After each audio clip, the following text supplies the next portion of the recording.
يما يما امي يما شلون اروح المحكمة من غير بشد؟ كوني قاعد اضبطها لك عشان ما يبين. يما هذه دفة. ما يبين تقزر فيه بس هالكم من يوم. ها حطها على يدك. شوفها شوف ما يبين. لا كلش ما يبين، الفولق والزري والخرز كلش ما يبين. يما اذا قضية صغيرة مثل ذي ما اقدر احلها، شلون عيل بهالقضايا الناس العودة اللي في المحكمة؟ ما يبين يما يبين. هود خالتي شلونك؟ تعال طف شي اجلس بقول لك شي. تعال بطل يدك يا ود. تفضل. شنو ذي جسوم؟ جبت لك قضية مدفوعة مقدما. صدق والله؟ قضية شنو؟ قضية من؟ عمك ابو عذاري. عمي ابو عذاري؟ عمك ابو عذاري رافعين عليه قضية عودة، يقول لك يمكن توصل للإعدام وبيك تدافع عنه. لا ما يصير يا الغبي، ما يصير يا جسوم. شفت كل شيء ما يصير، من كذي ما تفلح ولا توافق، كل شيء ما يصير. لا اللي مشتكي على عمي ابو عذاري حجي مكي، وانا اللي بدافع عن قضيته. لا اوه عن شو اسوي يا ابو عذاري؟ رجع له بيزاته ولا توهق روحك، هذه جوكم. يصير جوكم. رجع بيزات. انت حجي مكي دفع لك؟ هاي خلاص انحلت يا ود. دافع عن ابو عذاري وحجي مكي خليه يولي بالخضره الخايسه. طفشوه عن كلمته، وبعدين لا تنسى القسم. لا اي قسم؟ قسم المهنه.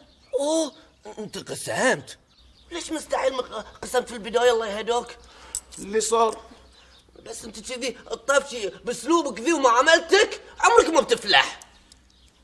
هذه حظي. حد يروح يقسم من البدايه.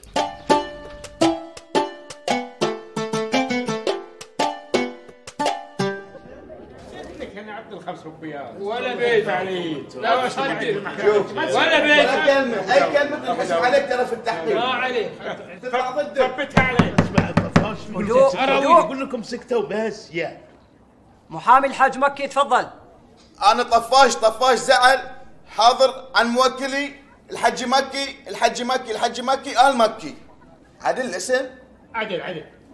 تفضل قول ايش عندك. سيدي القاضي، ان موكلي هذا انسان يشتغل من الصبح الى في الليل. لا حضرة القاضي ما بكذب، انه يشتغل بس للمغرب، انه يشتغل لكسب لقمة العيش، وانه حاط حله وحلاله في هالكم من سرة رويد وباقل. شو تقول له اهبل؟ احد يبيع باقل ورويد؟ انت وياي ولا علي؟ انا وياك، بس اقول لك كذي عشان يتعاطف وياك. لا كمل قول ايش عندك. المراد يا حضرة القاضي، وشاء القدر ان يهجم هذا الذئب. غنمه مو ديب هذه. حجي مكي قم مكاني احسن. لا ذبحتني، انا اسوي كذي عشان القاضي يتعاطف وياك. يعني اسكت عاد. وشاء القدر ان يهجم هذا الذئب على دكان موكلي ليلتهم الخضر واليابس يا حضرة القاضي، وانا اناشد محبتكم وسعادتكم باخذ اقصى العقوبة على هذا الانسان الذي لا ضمير له، هو ومرته الذين ينكدون علي حياتي انا وزوجتي العزيزة.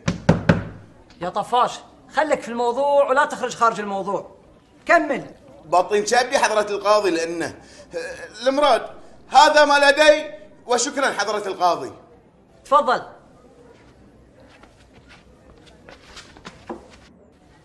محامي ابو عذاري تفضل. محامي ابو عذاري وينه؟ لحظة سيدي القاضي، أنا المحامي جاسم خير الله المكبوسي، وأدافع عن موكلي ابو عذاري. انت؟ اقول رحت وطيه. جسوم انت شو جايبك هني؟ اللي في الجدري يطلعه الجسمي. هدوء. سيدي القاضي انظر إلي، لقد قذفني. سجل عندك، قذفني سيدي القاضي. هدوء هدوء، قول ايش عندك. سيدي القاضي، إني لن أطيل عليكم. خير الكلام داخل داش. خير الكلام ما قل ودل. لا تطلع فيه سيدي القاضي، كله نفس الشيء. سيدي القاضي، انظر إلى هذه الكلبة. هذه عنز يا العنز. وهذول كلها حيوانات. ايش فيك؟ سيدي القاضي، انظروا إلى هذه العنزة البريئة. هل يمكن لهذه العنزة البريئة أن تأكل صرتين من الخضرة والبربير؟ هل يمكن لهذه العنزة البريئة أن تأكل نص طن من العيش؟ كلا ولا فربما. سيدي القاضي، أرجو من سعادتكم أن تنظروا بعين رفاقها. شنو؟ بعين الحافرة. شو تقول؟ بعين الانجافرة. قصدك عين الرأفة. بعين الرأفة مثل ما قلت سيدي القاضي. وتطلقوا صراحة موكلتي. ايه. ترفع الجلسة لمدة 2 دقيقتين للنظر في أمر المحكمة. والله العظيم. جسوم، ايش فيك تفلت انت؟ انت شميابك هني كذي بتخرب علي لا؟ انت ايش عليك؟ انت ما استلمت بيزاتك. بلى. بس خلاص انا بعد حصلت. احلف؟ والله. وناسه كذي ها؟ اوف. زين انت ما قلت لي شلون تعلمت كل هالحكي ذي؟ يا اسكت، امس رحت المحل مال عمك المحامي وقصيت له ورقه اقول لك نسيت اقولها، ما في امل ارجع بيزات وعذوري. يا العيال. حكمت المحكمة حضوريا وبعد الاستماع إلى آراء المحاميين المحترمين بتغريم كل من الحاج مكي وأبو عذاري مبلغ وقدره 3 ربيات، وذلك بسبب تضييعهم وقت المحكمة في أمور تافهة وإخلاء سبيل العنزة الحزينة. رفعت الجلسة. اتحكى عليك لسان تقول محامي على لسان. يلا اتحكى، قول شي. حج مكي صراحه هارد لك، اذا حكم القاضي الكل ياكل تبن لا؟ تعال انت، وين بيزات وين فلوسي؟ اي فلوسك كنت تحكيني فيهم لا؟ اي تحكيت، طلع البيزات حله، طلع روحك. عطني بيزات. جسوم صبروا وياك فيكم. عفوا. لوير